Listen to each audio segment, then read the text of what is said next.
बहुत धन्यवाद। श्रीमती महुआ जी। Honorable Chairperson, sir, actually today we are standing to speak on the resolution moved by my colleague Shafi Parambil on the necessity and the need to have some kind of regulatory mechanism to oversee international airfares for migrant workers from his state of Kerala.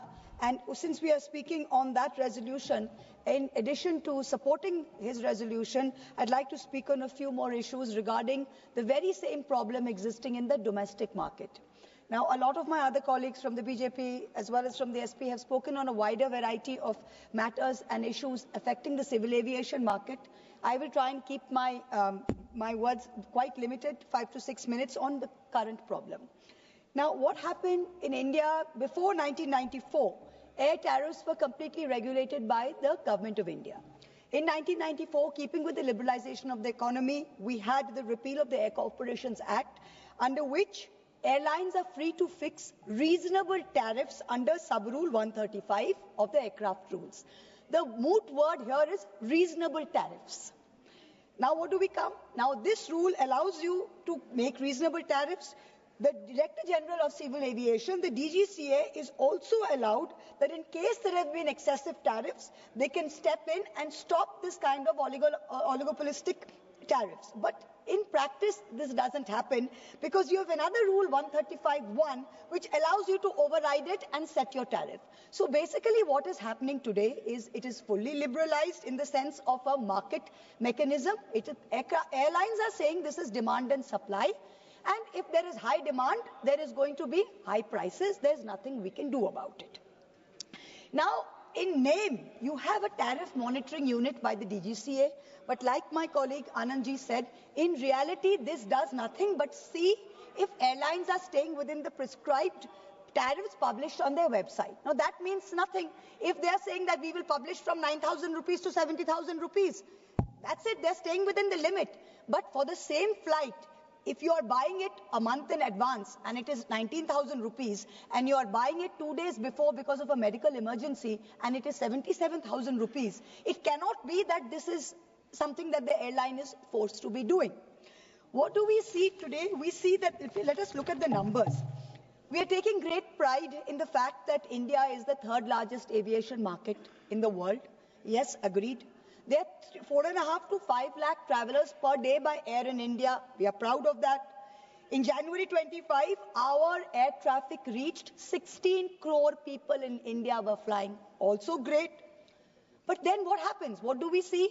The Airports Council International did a study of South Asia and of Asia Pacific and West Asia. What do we see? In all these countries, the second highest increase after Vietnam in air prices, in domestic prices, has been in India. 43% increase in domestic air prices between 2019 and 2024. Now, this is something, in addition to the international pricing that affects migrant workers from all our states, the domestic market must also be looked at with exactly the same issue. Now, India is a country of many festivals. We know when these festivals are. For Durga Puja, it is going to be September, October. For Mahakumbh, every 5 years, it is going to be around January, February. We know the festivals. Every year during Durga Puja, all the flights to Calcutta, they will start at 25,000 rupees. Economy prices will go up to 50,000 rupees. Now, we have tech workers from Bengal working in Bangalore, working in Hyderabad.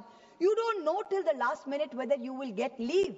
You say, please buy your tickets before. Now, you don't know. The office is telling you you're working for TCS, you're working for Wipro. The office tells you, let us look at staffing requirement. We'll let you know 2 days before if you will get leave. So these poor young children want to come back home for Durga Puja. They want to go back to UP for Holi, whatever the festival may be. During that time, if you are having no regulation over airfares, many people are being forced not to come home during this time. Now, India is a vast country. What you can travel in 2-hour flight to Chennai. If you take the Chennai Coromandel Express from Calcutta, you are spending 2 nights on the train. So it is definitely not, we don't have any alternative. So in this case, there has to be some kind of oversight mechanism by the DGCA to look at domestic air price increases on certain routes during holiday time and during special vacation time.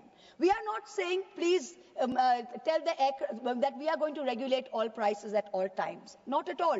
We understand this is a civil aviation industry in India that is still undergoing a loss of 2,000 to 3,000 crores annually. We understand that. But also there is also a duopolistic situation existing in India. My colleague and dear friend, the Honorable Minister 2 days ago said, we have not stopped other airlines from coming in.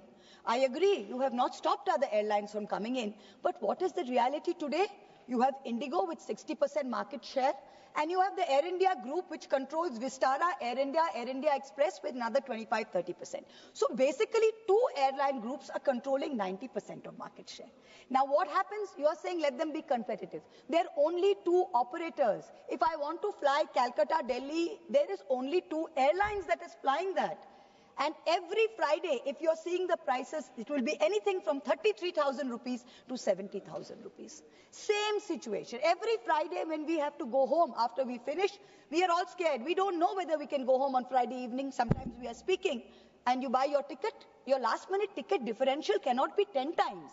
It can be 2 times, it can be 3 times, it cannot be 19,000 and 77,000.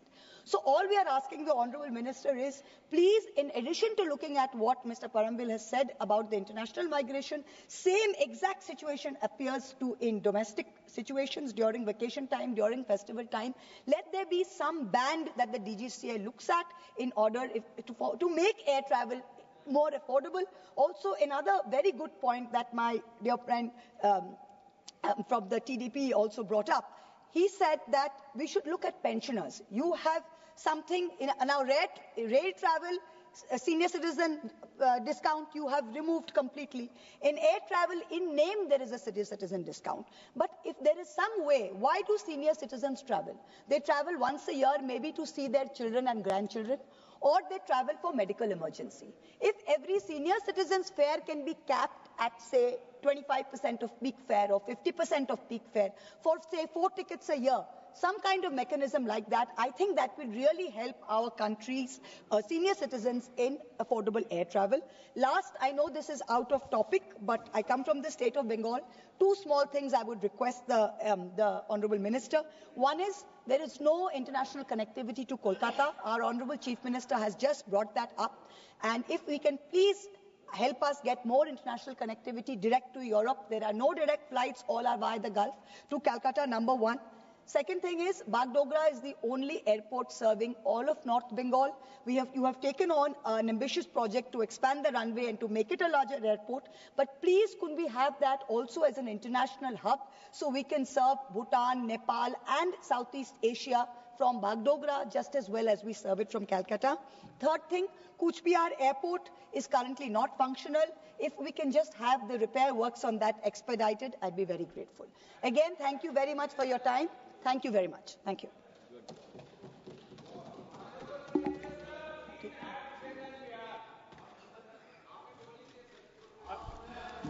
सभापति महोदय, बहुत बहुत धन्यवाद। मैं दोनों युवा मंत्री जी को धन्यवाद दूंगा। आपसे बहुत उम्मीद, बहुत सपने हैं और ट्रस्ट भी है आपसे। दोनों युवा हैं और बहुत विश्वास भी है इस देश के 150 करोड़ लोगों को आपके प्रति। आपकी नीयत भी अच्छी है और आपकी नीति भी अच्छी है। सभापति जी कुछ कहें आपसे? बस आप किसी के दबाव में मत आइएगा, एलाइज के दबाव में मत आइएगा। मेरा आग्रह है कि एक ही मुर्गी को कितने जगह जब्बे करिएगा। और दूसरा आग्रह है, 1 नेशन 1 टैक्स। जब आप सबसे पहले सीना ठोक के बोले कि मैं दुनिया में जनता पर एक टैक्स के अलावा दूसरा कोई टैक्स नहीं होने दूंगा, तो मैं पूछना चाहता हूं आपसे, इन्होंने हम सब क्या यहां पूंजीपति या एयरलाइंस की दलाली के लिए बैठे हैं या जनता के खुशियों के लिए बैठे हैं? हम एयरलाइंस की बात बता दिए, हम सीआईएसएफ की बात बता दिए। क्या हम लोग जल्लाद हैं? क्या हम उसे मारने आए हैं जनता को? क्या हम जनता की बात करने यहां नहीं आए हैं? जीएमआर कंपनी जो पैसे वसूलती है समोसा से, कपड़े से, दुकान से, क्या वो अपने घर भरेंगे? वो सीआईएसएफ को पैसा क्यों नहीं देंगे? आतंकी है क्या ये जीएमआर? सीआईएसएफ, आप जनता के पैसे से हम टिकट बढ़ा रहे हैं। भैया आप कितने बार जनता को हला करिएगा? आप कह रहे हैं टिकट तब बढ़ता है, आप कह रहे हैं बाप रे बाप, आकाश में भी जनता का पैसा, धरती पर भी जनता का पैसा। आप बात ही नहीं किए टिकट की एक बार। अब आप आइए, हिंदू पार्टी है, अरे भैया दुर्गा पूजा, काली पूजा, लक्ष्मी पूजा, छठ पूजा सबको फ्री कर दीजिए, फ्री। जितना दुनिया में पूजा है फ्री कर दीजिए, और अदानी अंबानी जी को कहिए कि उसका पैसा आप दीजिए।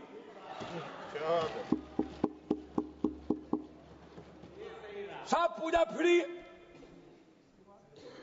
मरनी हो तब पैसा, प्राकृतिक आपदा आ जाए तब पैसा, कोई डेथ कर जाए तब पैसा। आपदा में अफसर क्यों निकालते हैं आपकी सरकार? आप बैठे हुए हैं बोगला भगत के तरह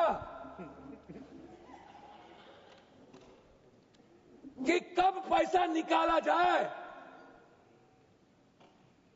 प्रवासी आपने अभी कह दिया 60 करोड़ लोगों ने किया। ये 60 करोड़ में सबसे ज्यादा कौन लोग हैं?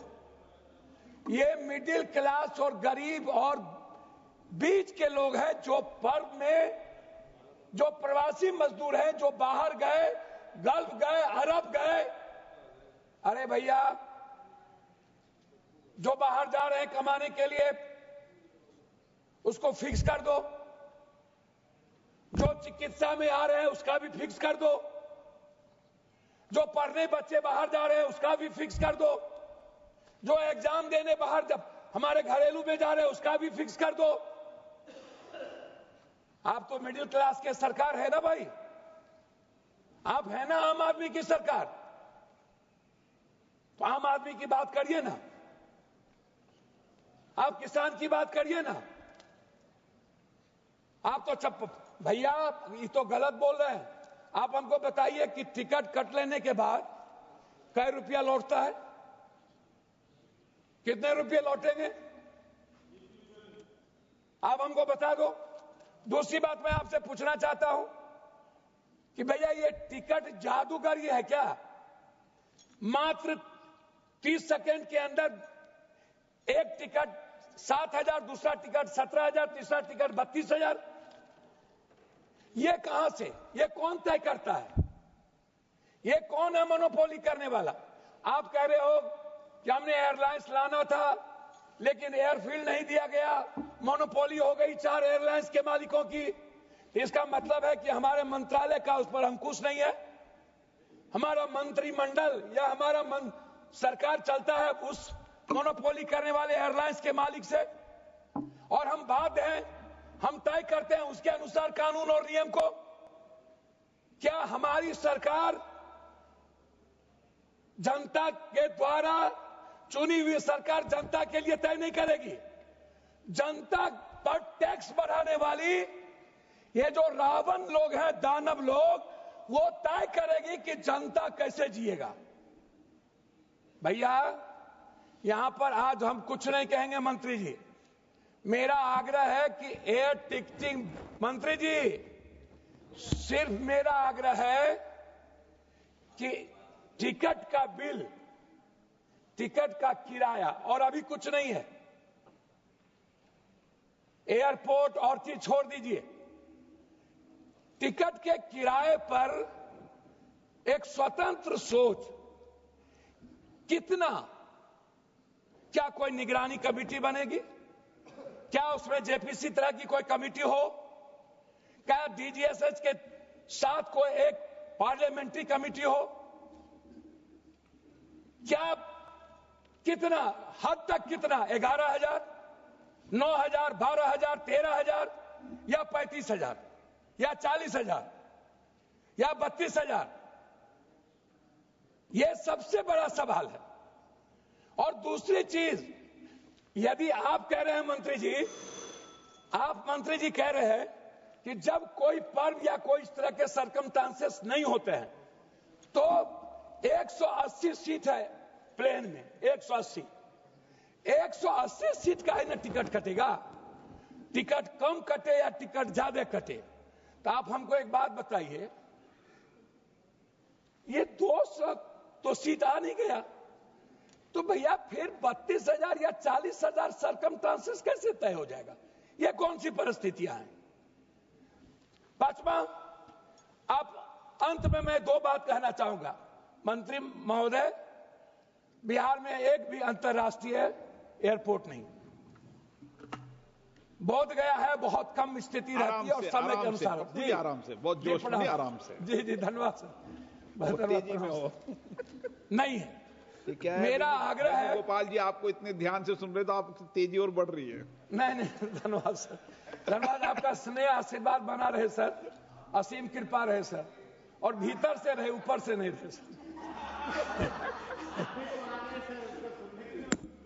तो मेरा बस अंतिम आग्रह है आपसे कि पटना कोई अंतर्राष्ट्रीय एयरपोर्ट कोई भी, बाहर बगल में नेपाल है, श्रीलंका है, बांग्लादेश है, जापान अनडेवलप्ड कंट्री है। अब जैसे अरब जाते हैं, हमारे यहां से ज्यादा गल्फ जाते हैं, तो अरब और गल्फ जाने के लिए अंतर्राष्ट्रीय प्लेन की शुरुआत की जाए।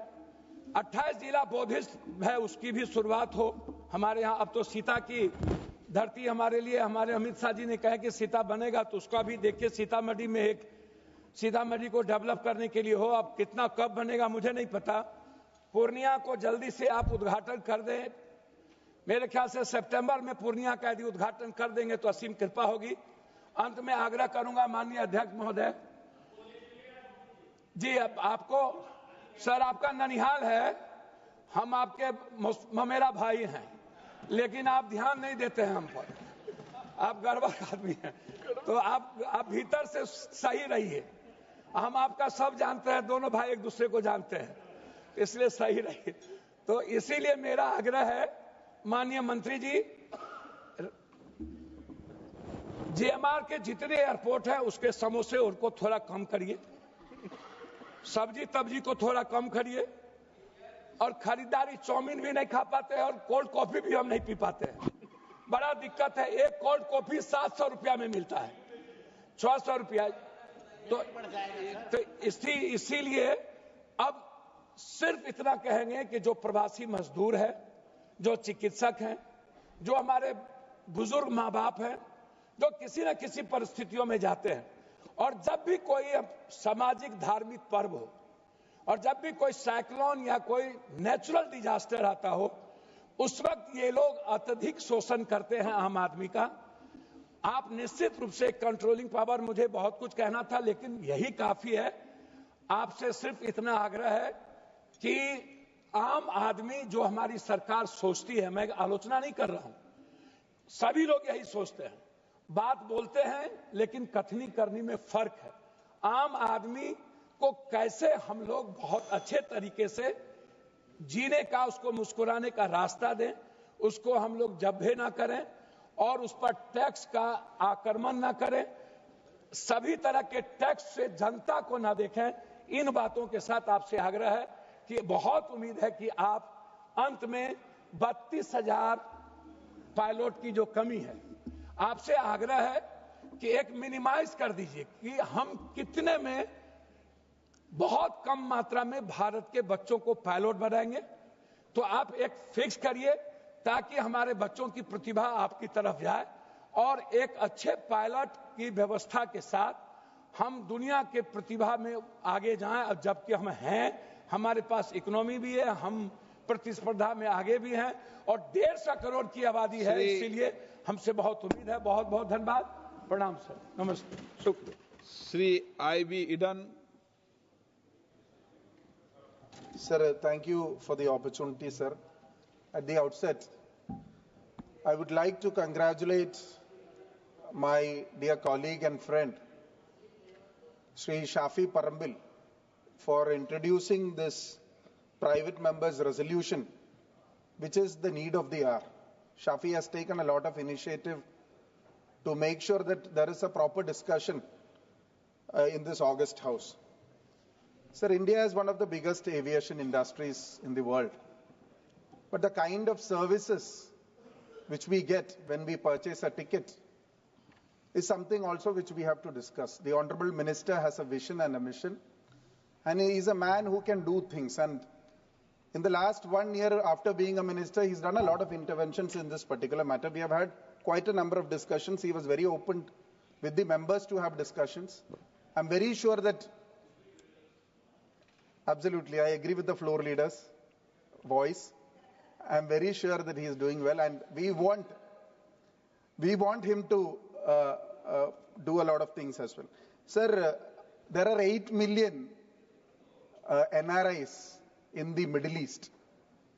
8 million NRIs in the Middle East, out of which 2 to 3% are only the wealth and the richest persons. Apart from that, they are working in labor camps, staying in labor camps, and doing all kinds of normal jobs.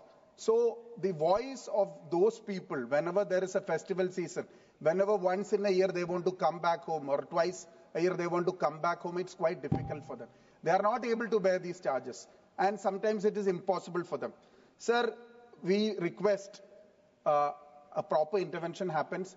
A committee is constituted, and on the basis of the committee, all these algorithmic systems, and whenever you book from an iPhone, it is different. Whenever you book from an Android phone, the charges are different. These are things which we have to carefully look upon. Sir, Honorable Prime Minister Narendra Modi's vision was Hawai Chappal to Hawai Jahaz. Sir, सिर्फ हवाबाजी चल रहा है और कुछ नहीं है. हवाई चप्पल से हवाई जहाज नहीं है, सिर्फ हवाबाजी है सरकार के model. When we always speak about the NRIs, I would like to say that the world's first fully powered solar power airport, which runs on solar power, is the Kochi International Airport Limited. And when we are always proud to say about NRIs is that this is the first airport in the country. The CIAL model, Kochi International Airport Limited, is a model which was funded by the NRIs. You know that. If you book a ticket from New York to Kochi and New York to Trivandrum, the Adani airport, the price is 1 lakh difference. The Adani airport is much higher price you have to pay for a single ticket. So these are the things. The hidden charges in every ticket is something which the aviation minister has to study and to take proper action. I would like to thank the Honorable Speaker for giving an opportunity. I would be making my last request for the senior citizens and the differently able people who have never travelled on a flight in their entire life.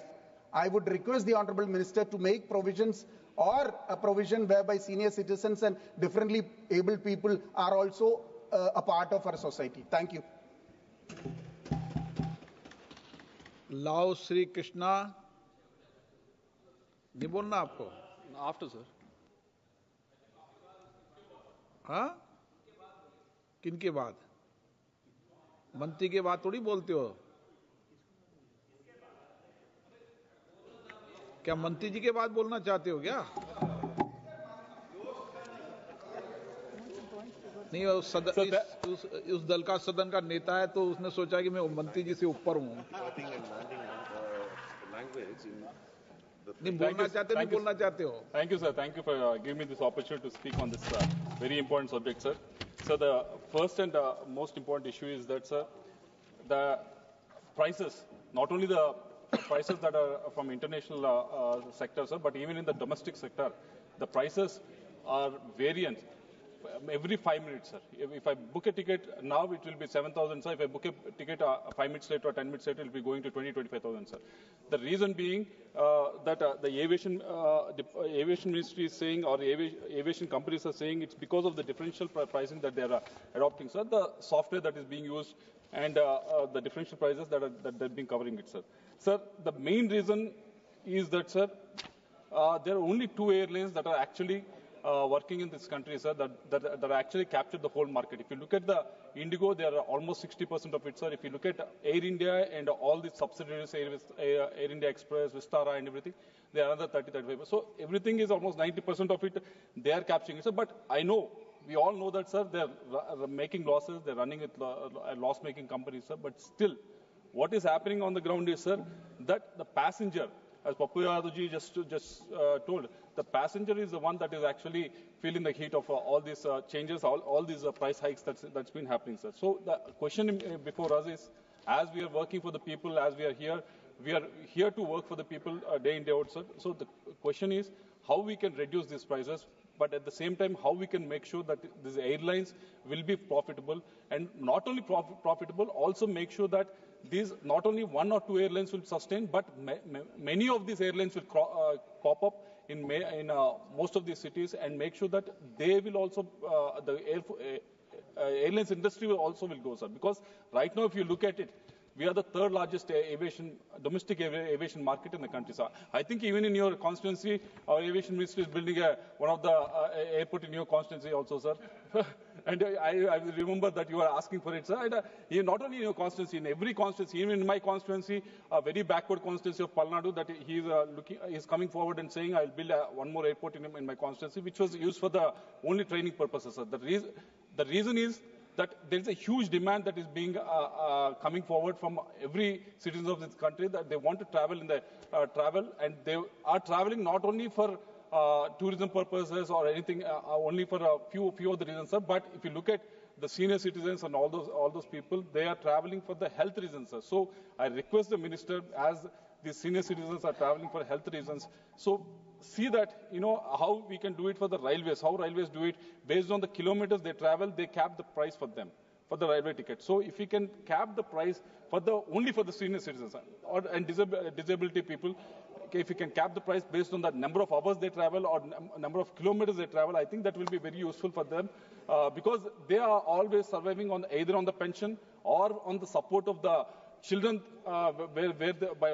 by working, they are giving the money to them. So if we can benefit them, that will be great, sir. And the last suggestion is that, sir, that there are a lot of airports that are coming up in the country. From 74, we have almost doubled in the last 10 years, sir. And what is happening with the airports is that, sir, we are only restricting the airports only for very few purposes, like cargo, like logistics and everything, sir. But if we can open it up, make these airports, each airport become a city in itself. If you look at, I've been to Japan last month, sir. When I went to Japan, their Shinkansen, the speed trains, bullet trains are there, sir. They were mentioning that each bullet train station, it's almost as a city center, sir. So if we can make something like that, wherein you take out this restriction of only the cargo going from that, only logistics happening from the airport, but actually other avenues also being present in the airports, that will be great, sir. I think that will enlarge the airport cities. And also the last one, sir, with regards to the air maintenance people, they are the ones that are actually making sure, even if you look at US and other countries, there are a lot of accidents that are happening, sir. But if you come to India, the safest travel is happening in India, sir. If you see the aviation market, the safest travel is happening in India. It's happening because of the ATC controllers and also the MROs, which are maintenance repairs workers that are working, sir. But what is happening with the maintenance repairs workers? Their certification is done by the aviation ministry. That certification is not being authorized by the AICT, All India Council for Technical Education. Because it is not authorized by the AICT, they are not able to go from India and work overseas. So as they're doing a lot of work in this aviation market, which you and me, we don't see them, sir. They're all in the back scenes. But they're doing a lot of work. They also want their career to grow. The only way their career can grow is if this certificate is being authorized by AICT, they can not only work in India, but they can go to other countries also. The career also can grow. So with these, sir, with these points, I request the minister to consider this and see that the air price can be brought down, and also the airports and people working behind also can be taken care of. Sir. Thank you very much. Sri Abdul Rashid Sheikh. Thank you sir. जो ये resolution है sir, बहुत ही important resolution है.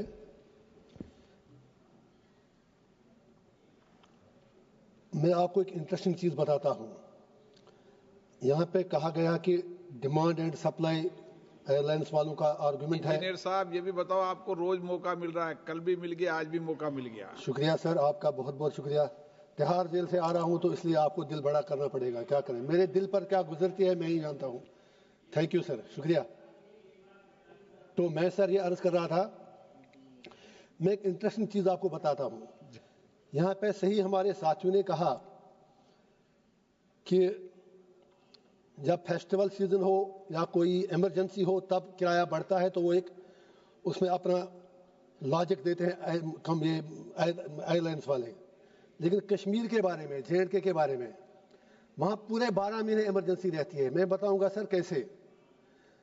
जैसे ही अभी आज मार्च है, tourist season शुरू हो गया, तो वो बहाना लेके किराया ऊपर चढ़ता है। फिर अगर हम ये एक्सपेक्ट करें कि सर्दियां आएंगी, किराया बढ़ेगा, लेकिन फिर वहां बर्फबारी होती है, फिर वो बहाना करके उससे डबल किराया चलता है। तो पूरे 12 महीने वहां पे इमरजेंसी रहती है। तो there is a lot of need to regulate air fares, जो सबने कहा। इसी तरह से सर दूसरी मेरी ये रिक्वेस्ट है, दो किस्म के पैसेंजर्स होते हैं। एक हैं जो बड़े लोग हैं, हु कैन एफर्ड।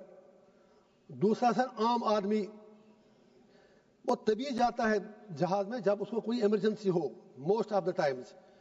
लेकिन उस वक्त अचानक उसका किराया बहुत ज्यादा ऊपर होता है। जैसे अभी सारे साथियों ने कहा, अब तो रशीद साहब जमाना परिवर्तन हो गया है सर। एयरपोर्ट पे अब सामान्य व्यक्ति भी जाने लगा है। हाँ, गलत तो नहीं गिरा मैं? अरे सर कोई नहीं जनाब। तो मैं सर ये अर्ज कर रहा था, थैंक यू सर। तो मैं ये रिक्वेस्ट कर रहा था सर कि एक आम आदमी को तब जहाज की जरूरत पड़ती है जब बहुत ही ज्यादा इमरजेंसी हो। हमने खुद देखा है, मतलब मेरे इलाके में एक बार 2012 में मैं वहां MLA था, तो हमारे बंगाल के 2 मजदूर काम करते करते उनका देहांत हो गया, वेल में गिर गए। उनकी डेड बॉडी को लेने के लिए लगभग 5-6 गुना किराया हमें ज्यादा देना पड़ा।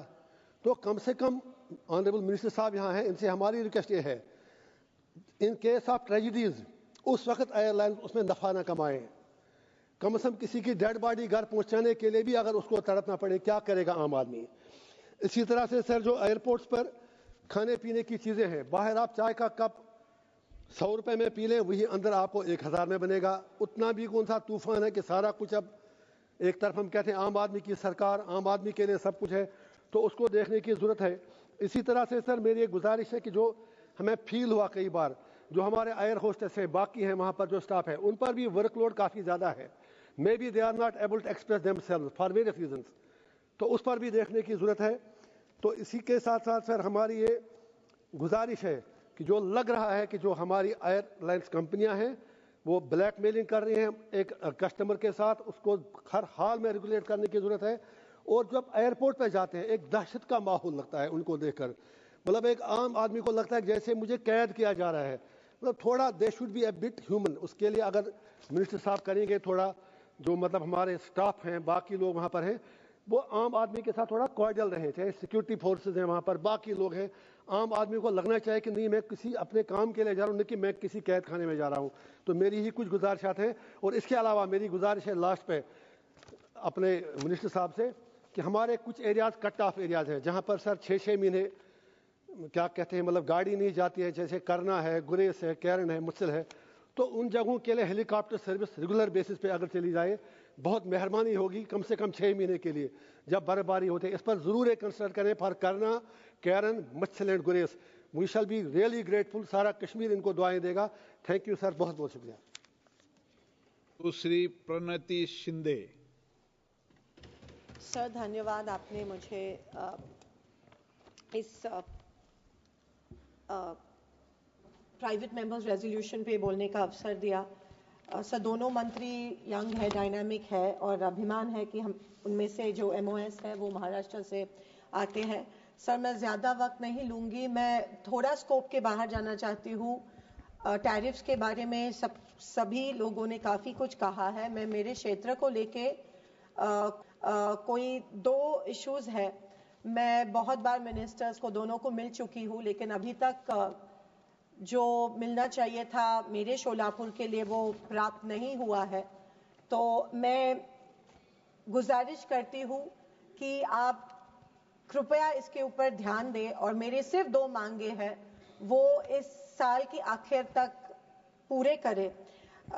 माननीय अध्यक्ष, मैं आपके माध्यम से दोनों मंत्रियों का ध्यान आकर्षित करना चाहती हूं क्योंकि शोलापुर में होडगी एयरपोर्ट है और मैं बढ़ती हुए टैरिफ्स का निषेध कर रही हूं, खास करके जब किसी भी टिकट का चेंज या कैंसिलेशन होना पड़ता है तो पहले वो कर सकते थे, एग्जिस्टिंग टिकट पे कैंसिलेशन या एग्जिस्टिंग टिकट पे चेंज होता था।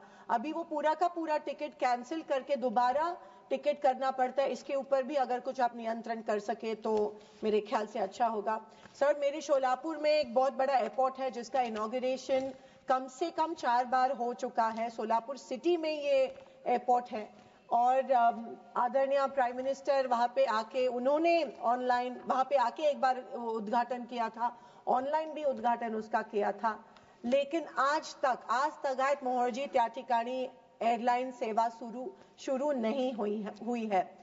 जबकि डीजीसीए ने वहां पे परमिशन बहुत बार दी है, जबकि बहुत बार प्रॉमिस किया गया कि एयरलाइन शुरू होंगी। इलेक्शन के पहले तो एक ट्रायल फ्लाई भी वहां पे हुआ था, लेकिन उसके बावजूद भी आज तक शोलापुर जो एक हैंडलूम हब है, पावरलूम हब है, जो आंध्र प्रदेश और कर्नाटका की बॉर्डर करता है, जो पूना से लगभग 4 घंटे लगते हैं। यूपीए सरकार के दौरान किंगफिशर रेड ATR वहां पे उड़ रहा था। It was a proper running service given by Kingfisher red. वहां पे एक चिमनी थी, एक शुगर फैक्ट्री की चिमनी थी और तब बवाल किया गया कि ये चिमनी के वजह से यहाँ पे लैंडिंग और टेक ऑफ नहीं हो रहा है, लेकिन ATR was flying, ATR Kingfisher red वहां पे फ्लाई कर रहे थे, लेकिन कुछ पॉलिटिक्स के वजह से वो चिमनी भी गिराई गई और चिमनी गिराने के तुरंत बाद कहा गया कि अभी 2 हफ्ते में एयरलाइन सर्विस शुरू होने वाली है। All permissions are in place, लेकिन अभी भी क्या वजह है कि शोलापुर पर इतना अन्याय क्यों हो रहा है और शोलापुर में क्या वजह है कि अभी तक एयरलाइन सर्विस जो हमारा पावरलूम और हैंडलूम हब है वहां पे एयरलाइन सर्विस अभी तक शुरू नहीं हुई है। तो मैं सारे परमिशंस इन प्लेस है। एक 70 सीटर की प्राइवेट कंपनी का भी आपने वहां पे अनाउंसमेंट किया था, टिकट बुकिंग भी हुई थी, फिर भी अभी तक शोलापुर में एयरलाइन सर्विसेज शुरू नहीं हुई है। शोलापुर में IT हब भी होने जा रहा है और मार्केट बहुत है, पैसेंजर्स बहुत मिल रहे हैं, ऐसा नहीं है कि नॉन अवेलेबिलिटी नहीं है, लेकिन वजह क्या है कि शोलापुर में एयरलाइन शुरू नहीं हो रही है। मैं दोनों मंत्रियों को दरखास्त करती हूँ कि जल्द से जल्द आप वहां पे एयरलाइन शुरू करें। दूसरा, हमारे शोलापुर को बोरामनी इंटरनेशनल एयरपोर्ट की परमिशन मिली थी, लेकिन जिस एरिया में ये एयरपोर्ट है, जिस एरिया में वहां का जो मध्यम भाग है वो फॉरेस्ट एरिया के अंदर आता है और उसी वजह से, और वहां पे एक मालढोक द ग्रेट इंडियन बस्टार्ड एक बर्ड है जो एक्सटिंक्ट स्पीशीज है, लेकिन ऑलमोस्ट एक्सटिंक्ट स्पीशीज है, और वहां पे वो एक पंछी है जो कभी दिखाई नहीं दिया। With all due respect to the almost extinct species on the species that are on the verge of extinction in our country of very rare birds and animals, with great respect, the airport authority इन्होंने यहाँ की जमीन के बजाय दूसरी जगह जमीन wild life और forest department, wild life department को दी है, लेकिन आप जानते हैं कि वाइल्ड लाइफ बोर्ड हो या फॉरेस्ट डिपार्टमेंट हो, उनकी तरफ पहुंचना भी डिफिकल्ट हो रहा है। बहुत बार हम लोग जाके वहां पे हमारी केस भी वहां पे की है। इट्स ओनली 33 हेक्टर्स जो पैच है जो अभी डेवलप नहीं हुआ है, इस वजह रिजर्वेशन के कारण।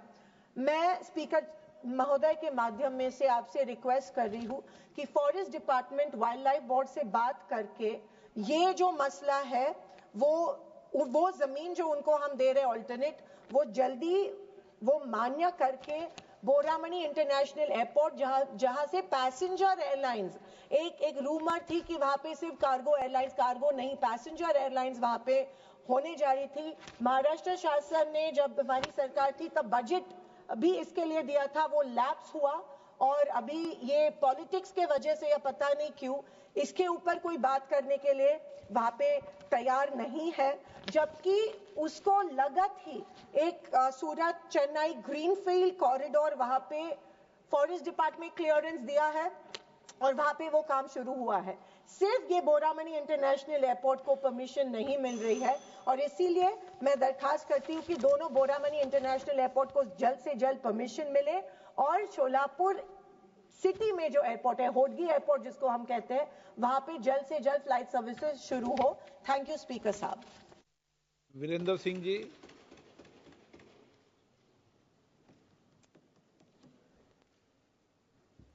धन्यवाद अध्यक्ष जी कि आपने हमें का कंट्रोल आवाज से है। महत्वपूर्ण बिल पर, प्राइवेट मेंबर बिल पर बोलने का अवसर दिया। सबसे पहले मैं आपका धन्यवाद इसलिए दे रहा हूं कि इस महत्वपूर्ण विषय पर चर्चा करने का अवसर आपने प्रदान किया। हम प्रधानमंत्री जी के जिले से आते हैं और माननीय प्रधानमंत्री जी ने एक सपना दिखाया था कि देश का मजदूर किसान जो हवाई चप्पल पहनता है वह व्यक्ति भी हवाई यात्रा करेगा। कुछ कदम जरूर इस दिशा में बढ़े। जिस इंफ्रास्ट्रक्चर की जरूरत थी हवाई अड्डों की, उन इंफ्रास्ट्रक्चर को तैयार किया गया। एक स्पर्धात्मक वातावरण बनाया गया।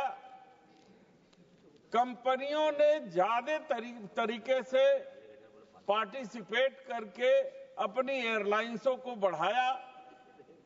उसी का कारण है कि यदि हम तुलनात्मक दृष्टि से देखें तो हवाई यात्रियों की संख्या लगातार दुगने और तिगुने स्पीड से यात्रा सेवा के लिए अवेलेबल हो गए और हर कोई टाइम की बचत के लिए हवाई यात्रा सेवा लेना चाहता है। 94 से पूर्व एक रेगुलेटरी अथॉरिटी थी। डीजीसीए इतना सक्रिय था कि हवाई यात्रा के किरायों पर उसका नियंत्रण था, हवाई सेवाओं पर नियंत्रण था और नियम 135 और 137 उपनियम तक ये हवाई यात्राएं चलती हैं। उसी लिबर्टी का लाभ लेते हुए हवाई यात्रा में जुड़ी हुई कंपनियां लगातार अपने हवाई किरायों में वृद्धि करती चली आ रही हैं। हम सोचते हैं कि डिजिटलाइजेशन के माध्यम से मांग के अनुरूप हम किराए में वृद्धि को देखते हैं, लेकिन एक एआई ऐसा सेवा है, आर्टिफिशियल इंटेलिजेंस, जो हमारी मानसिकता पढ़ता है, जो हमारी आवश्यकता पढ़ता है और जब लगातार कुछ लोग डिमांड के उसके बटन को देखते हैं डिजिटल माध्यम से, उसी के अनुरूप अपनी ये यात्रा के किराए को जो है बढ़ाता घटाता चला जाता है।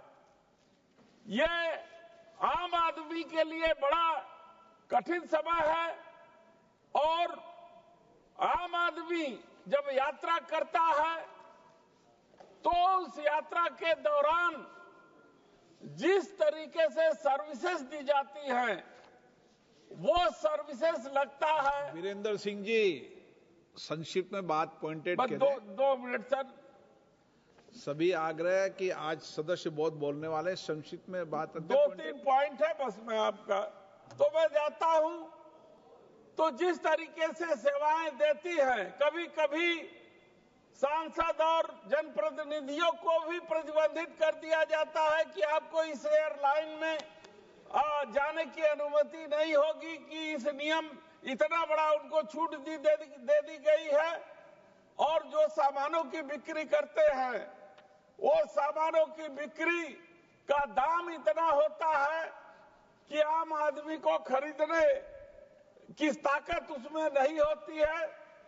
और जो वेटिंग होती है, वेटिंग के समय कोई आदमी पानी तक को नहीं पूछता है किसी एयरलाइन वाले कि आम आदमी कहां बैठा है और किस तरीके से इंतजार कर रहा है।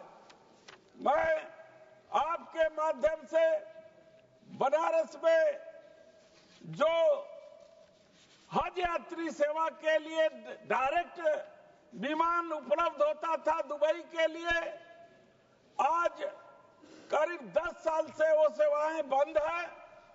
मैं माननीय मंत्री जी से उनका ध्यान आकर्षित करना चाहता हूं कि पूर्वांचल के हज यात्रियों को सुविधा प्रदान करने के लिए वाराणसी से दुबई तक की सेवा प्रारंभ करें।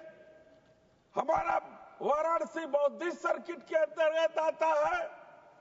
बनारस, लुम्बिनी, गया एक कनेक्टिविटी है। वहां पर तमाम बौद्धिस्ट या हमारे जो है कि उनके मानने वाले लोग आते हैं, लेकिन सुविधाएं न होने के कारण उनको ज्यादा कष्ट उठाना पड़ता है।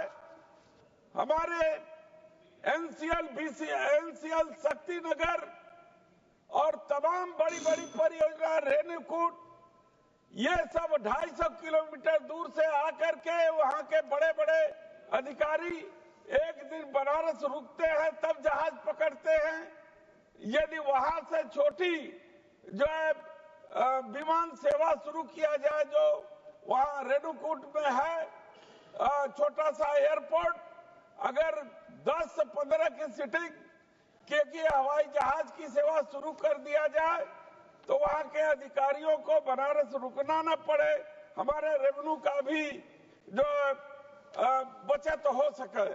मैं इन्हीं सब मांगों को पूर्ण करने की अपेक्षा के साथ मैं प्राइवेट मेमोरियल बिल पर बोलने के अवसर देने पर आपको मैं धन्यवाद देता हूं। श्री चंद्रशेखर जी। धन्यवाद अध्यक्ष जी। मैं आपका आभारी हूं कि आपने प्राइवेट बिजनेस रेजुलेशन संकल्प पर मुझे अपनी बात रखने का अवसर दिया। अध्यक्ष जी, मैं मिडिल क्लास फैमिली से आता हूं। मेरे पिताजी प्राइमरी स्कूल में हेडमास्टर थे। गरीबी मैंने लोग लिखा होता है कि देख के आए, सुनिए, मैंने तो अपने जीवन में इसका अनुभव किया सर।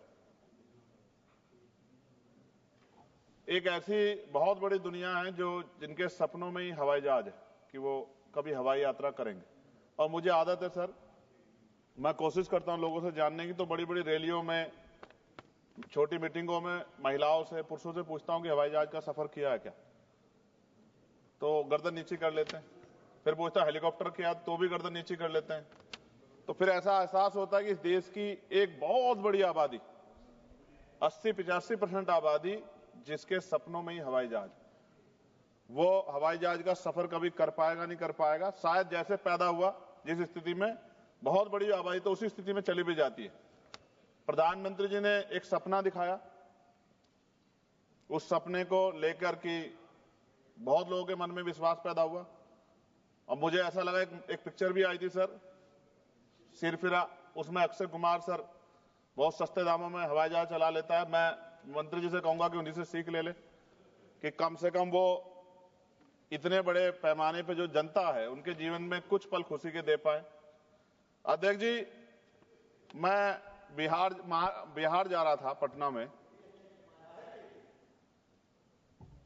आपके लिए वहां इन्होंने एक यात्रा निकाल के माहौल खराब किया था गिरिराज सिंह जी ने, उसी को रोकने के लिए जा रहा था सर। तो मेरे साथ एक दिल्ली के द्वारका के सज्जन बैठे थे, गोयल जी। जब चर्चा हुई तो मैंने उनसे पूछा कि सर कहां आप, कैसे, तो उन्होंने कहा हमें जाना तो कुंभ में था सर। मैं बिल्कुल स्पष्ट सच बात बताऊंगा सर, मैं राजनीति नहीं करता सब चीजों पे, मगर इसलिए नहीं जा पा रहे क्योंकि मेरी पत्नी जाना चाहती थी, मगर बजट में नहीं आ रहा है, हमारे बजट से बाहर हो रहा है, तो हमने कैंसिल कर दिया अपना प्रोग्राम। कहां पे? कुंभ जाने का। तो ट्रेन से चल जाते, हम भी तो ट्रेन से गए सर ट्रेन में तो 7-7 घंटे का वो था, वेटिंग थी सर। आप तो यंग आदमी है, वो बुजुर्ग लोग कहां, रिटायर आदमी है सर, वो कहां से बेचारा करता। सर ये आप ही की सरकार में बताइए ना कि ट्रेन से जाना पड़ रहा है। आपको अपने ऊपर सोचना चाहिए भाई कि आप एमपी हैं और आपके परिवार के लोग बेचारे ट्रेन से जा रहे हैं। कौन से वो वीआईपी कल्चर कहां गया सर? वो सब परेशान थे, तो मैंने आके यहां आवाज उठाई, मंत्री जी को पकड़ा, मंत्री जी खड़े बैठे यहां कि भैया आप तो यंग आदमी हो, तो रोको इसको, इससे गलत हो रहा है। और मैं धन्यवाद दूंगा कि इन्होंने तत्काल अगले ही दिन मैंने खबर पढ़ी कि हवाई किराए में जो कुंभ जा रहे थे प्रयागराज, उसमें 30-40% की कटौती की गई, यानी कि जो 50-60 हजार रुपए हो रहा था उसको कम करके 25-30 हजार रुपए तक किया गया। ये तब हुआ, ये गवाह बैठे हैं मंत्री जी इस बात के। ये क्या कह रहे हैं, ये गंभीर बात पूछ लो सर, आप पूछ लो, कम करा सकते हो, पूछ लो आप ये पूछो, मैंने इनसे कहा नहीं कहा। और ये अगर ये इनके हाथ में था तो फिर कैसे हुआ सर, ये भी मंत्री जी बता सकते हैं। तो सर मेन क्या है, बहुत, क्योंकि सरकारी नौकरियां तो सर 2% है, 98% प्राइवेट सेक्टर है। तो जो प्राइवेट जॉब करता है, जैसे एक्स कोई बेंगलुरु में निखिल और सुरभि वहां जॉब करते हैं और अपने घर आना चाहते हैं सर, एयरपोर्ट पे आ जाओ। आ रहा हूं सर, आ रहा हूं सर, करवा दो मंत्री जी से कह के, तो बहुत आसान हो जाए सर। तो सर वो अगर आना चाहते हैं और उन्होंने अपने, क्योंकि जितनी सैलरी है, सैलरी रोज नहीं बढ़ रही है सर उनकी, तो उन्होंने बजट बनाया हुआ है। इस आने और जाने में अक्सर उनको बड़ी परेशानी का सामना करना पड़ता है। ये वो लोग हैं जो जिनकी संख्या बहुत ज्यादा है सर। फ्लाइट अगर लेट हो जाए तो कई घंटे आपको एयरपोर्ट पे इंतजार करना पड़ेगा, कई बार 2-2 फ्लाइट ले जाती, बैठने की व्यवस्था भी नहीं रहती। लेकिन अगर आप लेट हो जाओ 5 मिनट तो फिर दूसरी फ्लाइट ढूंढो। उस समय में सर चाहे 3 घंटे हो 4 घंटे हो, पानी का रेट सर 120, 200, 250 रुपए, जैसा आदमी वैसा पानी सर, जिसकी जितनी हैसियत है। अगर आपके बच्चे या परिवार है तो और परेशानी है सर, कोई पूछने वाला नहीं है सर। ये जो मैंने कल भी एक जवाब में जिस पे आपने कहा था, मंत्री जी को बोल दो, मंत्री जी एक वाटर कूलर भी एयरपोर्ट पे लगा दो, जरूरी थोड़ी बोतल का पानी पिए आदमी। ये अच्छी बात है सर, बहुत अच्छा सुझाव दिया आपने। पानी तो वैसे फ्री में मिलता है सर हर एयरपोर्ट। कहां सर, कौन से एयरपोर्ट पे सर? पता नहीं होता, बॉटल्ड वाटर नहीं, पीने का पानी तो मिलता है हर जगह पे, हर एयरपोर्ट पे। क्या बात बताई सर आपने, कौन, उसका नाम बता दो एयरपोर्ट का सर मुझे। दूसरी चीज है, हमने एक नया ये उड़ान स्कीम का प्रेरणा लेते हुए हमने उड़ान यात्री कैफे भी शुरू किया सर। ये कोलकाता में शुरू किया, चेन्नई में शुरू किया, अहमदाबाद में भी, और बाकी सारे एयरपोर्ट पे भी करेंगे, जहाँ पे 10 रुपए का वाटर बॉटल भी दे रहे हैं, 20 रुपए की टी कॉफी भी दे रहे हैं, 20 रुपए का एक और नमकीन भी दे रहे हैं, स्वीट भी दे रहे हैं। ये नहीं, ये किया है, ये वास्तव में है, ये वास्तव में है सर। अभी कोलकाता में किया है, चेन्नई में भी किया है, अहमदाबाद में भी किया है, हर जगह भी करेंगे। चलिए सर ने कुछ कहा, मंत्री जी इस पर फोकस करो। हर एयरपोर्ट पर पीने का पानी की व्यवस्था कर दो निःशुल्क। सर ये बड़ा अच्छा आदेश सर आपने, चेयर ने कर दिया सर, ये बहुत महत्वपूर्ण है, मंत्री इस पर काम करेंगे, बहुत लोगों का भला होगा। सर एक चीज बहुत मेरे दिमाग में बहुत मुझे जो पीड़ा दे रही सर, आप पीड़ा मत दो, आप सर खत्म कर दो, 2 मिनट में खत्म कर दूंगा सर, आप चेयर पे बैठे हैं तो और ज्यादा अच्छा है सर। जैसे हमने बोलना है, इसमें लिखा गया, दिया गया था कि अगर समय से पहले कराते हैं तो टिकट सस्ते होते हैं, और समय के साथ करा देते हैं तो टिकट महंगे होते हैं। ये अच्छी बात है सर, कुछ ही घंटों में ना तो सीट की संख्या बढ़ती, ना स्टाफ पे कोई प्रेशर आता, ना ही कोई ज्यादा माल आता, लेकिन रेट बहुत बढ़ जाते हैं। सर सवाल मेरा ये है मंत्री जी से, अगर जिन लोगों ने कुछ लंबे समय पहले टिकट खरीदा सस्ता, तो उनको बीमा में कुछ कम पैसा मिलता है क्या? या जिन्होंने महंगा टिकट खरीदा उनको अगर कोई दुर्घटना हो जाए सर, कुदरत ना करे हो, तो क्या ज्यादा पैसा मिलेगा क्या? ये जो पैसा तो बढ़ता है, लेकिन क्या इससे उसकी वैल्यू भी बढ़ती है क्या sir? Lower cap, upper cap. Sir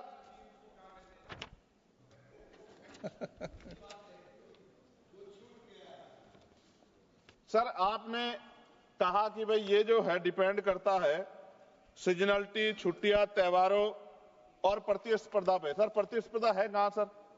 हमने तो जो कुछ था उसका निजीकरण बेच के सब जीरो कर दिया सर। कुछ नॉमिनल शेयर अपने पास रखे। प्रतिस्पर्धा तब होगी जब गवर्नमेंट के 10-12 एयरलाइंस होगी अपनी। जब गवर्नमेंट की अपनी एयरलाइंस होगी तभी तो प्रतिस्पर्धा होगी। जब गवर्नमेंट की एयरलाइंस होगी तो कहां की प्रतिस्पर्धा? फिर तो वो मन चाहे डाका डालने चाहे लोगों की जेब पे। सर मच्छर सुविधा देखो, सीटों के हालात देखो। मंत्री जी ने किया था, शिवराज सिंह चौहान जी ने, कृषि मंत्री जी ने, क्या हाल थे एयर इंडिया के, किस सीट खराब थी उनकी। सर चलिए आम आदमी की छोड़िए, मंत्री जी को सीट नहीं मिली अच्छी। और मैं फिर कह रहा हूं, आपसे बहुत उम्मीदें हैं मंत्री जी कि आप कुछ नया करके दिखाएंगे और प्रतिस्पर्धा पैदा करेंगे। गवर्नमेंट सेक्टर से सर अच्छी कुछ फ्लाइटें चलाने का काम करेंगे। और मैंने आपसे मांग की है कि मेरे लोकसभा क्षेत्र नगीना में, वहां से मुंबई को से भी व्यापार होता है, दिल्ली से भी होता है, अरब कंट्री से भी होता है, लोग करते हैं। सर मेरी मांग है कि मेरे लोकसभा क्षेत्र नगीना में एक एयरपोर्ट आप बनाएं सर। वो एयरपोर्ट बनेगा तो मैं कहूंगा कि मंत्री जी ने बहुत अच्छा काम किया। नहीं बनेगा अध्यक्ष जी तो फिर मैं क्या कहूंगा कि एयरपोर्ट वहीं बनेगा जहां मंत्री चाहेंगे। और मंत्री जी किन की बात मानेंगे? आप मांग करते रहना सालों तक। मैं सालों साल इसलिए मांग करता रहूंगा अध्यक्ष जी कि जो लोग मुझे सुनते हैं उनको ये पता लगे कि सरकार सुनती शांति नहीं। सरकार मांग तो आदमी कर देता है, लेकिन सरकार ध्यान उनका रखती है जो उनके चहीते होते हैं। सरकार सबका ध्यान नहीं रखती। ये बात मेरे लोगों को पता लग जाए। Thank you sir. एक आखिरी में खत्म कर 30 सेकंड में सर इसमें जो जॉब्स है सर, अब ये गाइडलाइन है सर सुप्रीम कोर्ट की और डीओपीटी की भी, 45 दिन से ज्यादा पे पक्की नौकरी। सर ये कहां है पक्की नौकरी? ये पक्की नौकरी में, क्योंकि पक्की नौकरी देते हुए SC ST OBC को रिजर्वेशन देना पड़ता है सर, तो इसलिए हजारों लोग जॉब कर रहे हैं सर एयरपोर्ट पे। आप डाटा सर, आप तो गार्जियन है हमारे, डाटा देखो सर, मगर SC ST OBC के लोगों को कहां उनमें रिजर्वेशन का लाभ मिल रहा है? ये तो एक तरह से उनके अधिकारों पर डाका डालना हुआ ना सर। इसलिए मैं मंत्री से मांग करूंगा कि सबका ध्यान रखते हुए और नियम, कायदे, कानून यानी कि संविधान ने जो शक्ति दी उसके आधार पर आगे बढ़े, देश का नाम रोशन करें। मैं आपका अध्यक्ष जी बहुत बहुत धन्यवाद करता हूं कि आपने मुझे मौका दिया। जय भीम।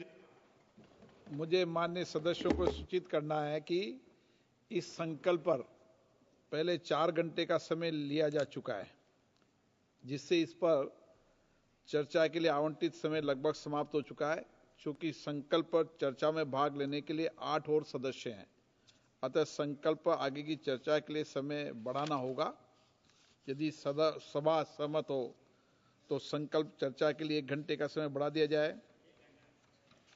सहमति व्यक्त किए जाने पर 1 घंटे का समय बढ़ा दिया जाता है। श्री वेणुगोपाल जी। Honorable,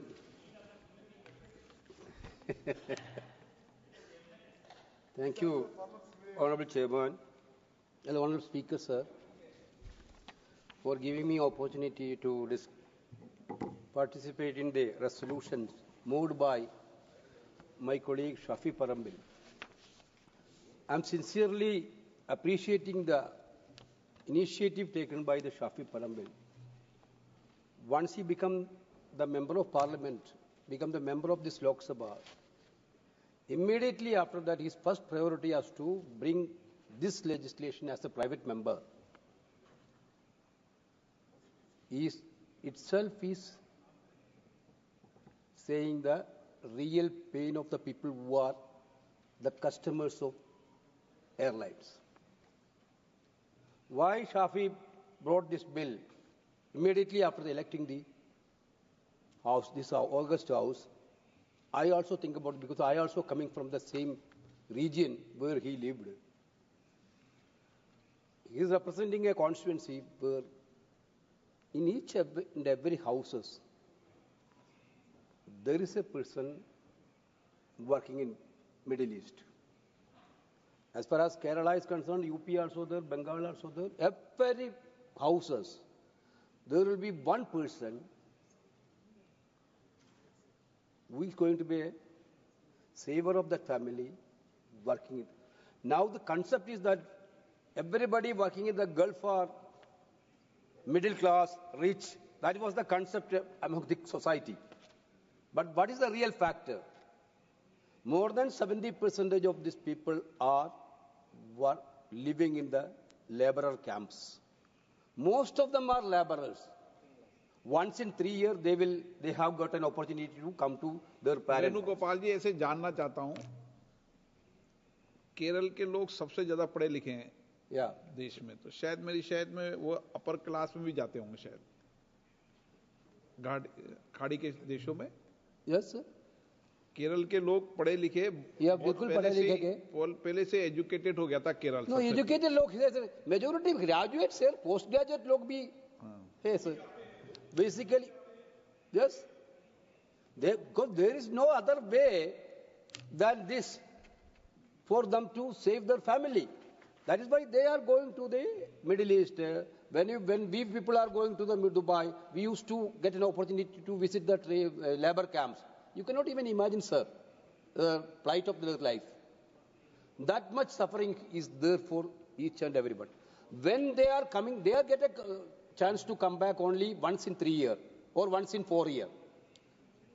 Mostly they choose to come during the festival season or vacation time. That point in time, what is the whatever they earned for the last 3 years for the family, that has to be given to the airline for the ticket. Then they will decide that I am not going this year. This is what's happening there. This is the real story. Earlier days, 10, 15 years ago or 20 years ago, we have a concept. This is applicable to the domestic travelers also. The concept was that the people or middle class or rich people are only using the airline. Is that the situation nowadays in this country? A very common people is using this as a traveler now. I think now I am surprised by the Rudy's speech. Why Shafi ji moved this resolution expecting some relief from the young minister. Something has to be done. There are lacunas. I agree that. I also had an experience serving this ministry sometimes. I know that there are difficulties to regulate the prices. I'm so strongly, but this type of exorbitant hike during the festival season, unjustifiable hike in the festival season, the government is looking us totally helpless. How can it be continued like this? This is the question this House is asking to the Honorable Minister. I think so. That is the purpose of this legislation also. The aircraft rule is very clear. DGCA has the power. DGCA has the power means DGCA has not the power to regulate the tariff. But DGCA has power to monitor. There is a monitoring unit. I know my dear colleague Nishigant is sitting there. We discussed in the Public Accounts Committee. We called them and we asked the DGCA. There are rules. There are rules. Whether any instance you have acted upon against the airlines who are violating the ordinary systems. We didn't get any reply. Well, there may be limited power. I agree. There may be not exorbitant powers. But within that limited power, whether they are acting or not, this is directly coming under the X, as Rudy ji told about that, there are user fees, there are service charges like CAS of everything. Now everything is coming on the common man's expenditure. Who has to withdraw all these things? Who has to reduce the UDF? Who has to reduce the service charges? Who has to reduce the ATF? Is the common man's responsibility? So my only one point to the Honourable Minister is that the government has to think about it. How can we control this exorbitant rate of these airfares during especially the festival season or an emergency situation? COVID period also we witnessed these things. I think there should be a thinking. Now, last point, sir, I wrote a letter to you also. We are talking about Hajj. We are talking about so many things, festival season. Hajj pilgrims also going nowadays. The clear-cut discrepancy in different airports. From Cochin to Saudi Arabia, I think Jeddah, they are giving a price of 60,000. But if you took a ticket from Calicut is nearer than Kochi to Jeddah. You have to give 1,40,000. I wrote a letter to you regarding that. Kannur Airport also same thing like Cochin. Only Calicut is penalizing for this. What is the reason? I didn't understand that. That same distance, basically same distance. This is happening. What is happening? The passengers are now, one family, 4 or 5 members will be there. They are going together. They are now traveling to Kannur or Cochin. Calicut people are traveling to Kannur or Cochin to go to Hajj. Why this discrepancy? I didn't understand. Please look into it in a very serious and urgent manner. That's what my request to you. Sir, I think this resolution, one of the needed resolution, which was moved by Shafi Parambil, because I'm not making it as a political nothing. But this is the need of our. Something has to be done for the affair. The entire country is looking after you, Minister, and the Honorable Prime Minister. Something has to be done for this to help the common people for this country, those who are traveling from urgency to different destinations. Thank you, sir. Raja Ram Singh. धन्यवाद अध्यक्ष महोदय। एक क्षेत्र की मांग है। हमारे यहाँ एक सुअरा हवाई अड्डा है। प्रधानमंत्री भी इलेक्शन में गए थे तो डिहरी में, रोहतास में उन्होंने कहा था कि उसको बनवाएंगे। तो ज़मीन है, एक छोटा सा हवाई अड्डा है, उसको डेवलप करने की ज़रूरत है। बिहार, झारखंड और कुछ कहिए कि यूपी का भी पूर्वी हिस्सा वहाँ से कैप्चर होता है। तो एक तो मांग ये है। और जो मूल भावना है इस प्राइवेट बिल की कि जो ये फ्लेक्सी फेयर के नाम पर जो दोहन और शोषण चल रहा है, इस पर एविएशन मिनिस्ट्री रोक लगाए। रूडी जी के भाषण से तो ऐसा लगा, हालांकि ये पूरा मंत्री जी की ही रणनीति है कि कुछ बात आप बोल दीजिए, कुछ हम बोल देंगे। आप कड़वी बात कुछ बोल दीजिए, हम मीठा मीठा बोल देंगे। तो चूंकि मैं इसको उसी रणनीति का हिस्सा मानता हूँ, उन्होंने तो इस ढंग से रखा कि हमको महसूस होने लगा कि हम लोग बेकार ही मजदूर किसान के खून पसीने की बात करते हैं। वो उनकी जो चर्बी है वो देश हित में है और वो बड़ा जरूरी है देश के लिए। इस ढंग से वो बात रखने की कोशिश की है। ये ठीक नहीं, सदन में इस ढंग का आर्गुमेंट ठीक नहीं है। नहीं, माननीय सदस्य कौन क्या बोलेगा, ये तो अपनी अपनी अभिव्यक्ति है। तो मैं भी अपनी ही अभिव्यक्ति, अध्यक्ष महोदय, दूसरे मैं भी अपनी ही अभिव्यक्ति रख रहा हूं। आप अपनी अभिव्यक्ति करो, मैं टोक थोड़ी रहा हूं आपको, लेकिन आप दूसरे की अभिव्यक्ति पर सवाल उठाओ कि वो ऐसा क्यों बोल रहे थे।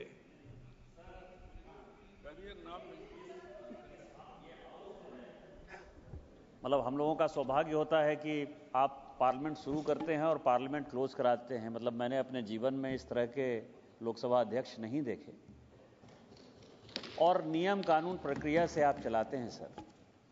रूडी जी ने कोई ऐसी बात नहीं कही जो कि बुरी लगे। उन्होंने सरकार को ही ये कहा सर कि आपके ये चार्ज हैं, सिक्योरिटी के चार्ज हैं, यूजर के चार्ज हैं, फ्यूल के चार्ज हैं, और इसके आधार पर एयरलाइंस कंपनी के साथ साथ आपकी भी रिस्पांसिबिलिटी बनती है कि आप काम करें। और भारतीय जनता पार्टी का पक्ष उन्होंने रखा कि आम आदमी को सस्ते में कैसे टिकट मिले। यदि उनकी बात को गलत ढंग से इंटरप्रेट कर रहे हैं तो ये उनका सवाल है सर, उन्होंने किसी को डिफेंड नहीं किया। इस देश में रेलवे लाइन किसानों की जमीन पर है, सड़कें किसानों की जमीन पर है, अधिग्रहण सरकार के नाम पर हुआ है, कुछ दूर चिकना करके टोल टैक्स नजदीक पर लगाया जा रहा है, प्राइवेट कंपनियों को रेल दिया जा रहा है, उसी तरह से हवाई जहाज भी। तो हम कहना चाहते हैं कि आप सरकारी माल को प्राइवेट को लूटने के लिए जो दे रहे हैं, यह नीति आपकी ठीक नहीं है। आप फसल बीमा भी जो चलाते हैं, प्रधानमंत्री फसल बीमा, तो उसमें 3 गुना ज्यादा कंपनियों को पे करते हैं, 1/3 किसानों को पे करते हैं।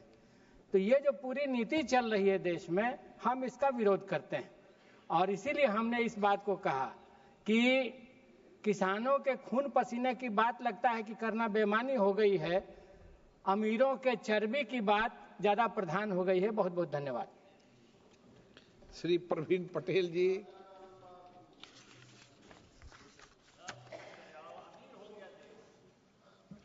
धन्यवाद स्पीकर महोदय। सबसे पहले तो हम माननीय मंत्री जी को बहुत धन्यवाद देना चाहेंगे कि अभी हमारे प्रयागराज फूलपुर क्षेत्र में जो कुंभ मेले का आयोजन हुआ, उसमें लगभग 67 करोड़ से ज़्यादा लोग आए और उसमें नागर विमानन विभाग की एक विशेष भूमिका रही। उस माध्यम से भी लगभग 4-4.5 लाख लोगों का प्रयागराज आना हुआ है। माननीय मंत्री जी को हम इसलिए भी धन्यवाद देना चाहेंगे कि उस समय इंफ्रास्ट्रक्चर की कमी थी और ये लग रहा था कि भाई कुंभ मेले में 50 करोड़ से ज़्यादा लोग आएंगे तो हमारा जो एयरपोर्ट है उसको कैसे लोगों के सुविधा के लिए बनाया जाए। लेकिन माननीय मंत्री जी का एक जो विशेष आशीर्वाद रहा, इसलिए कि हमारे यहाँ प्रयागराज में कुंभ के समय लगभग 2158 उड़ानें चली थी और लगभग जो पहले 15 उड़ानें रोजाना हुआ करती थी, कुंभ के समय लगभग 120 उड़ानें रोजाना लोग आते थे जाते थे।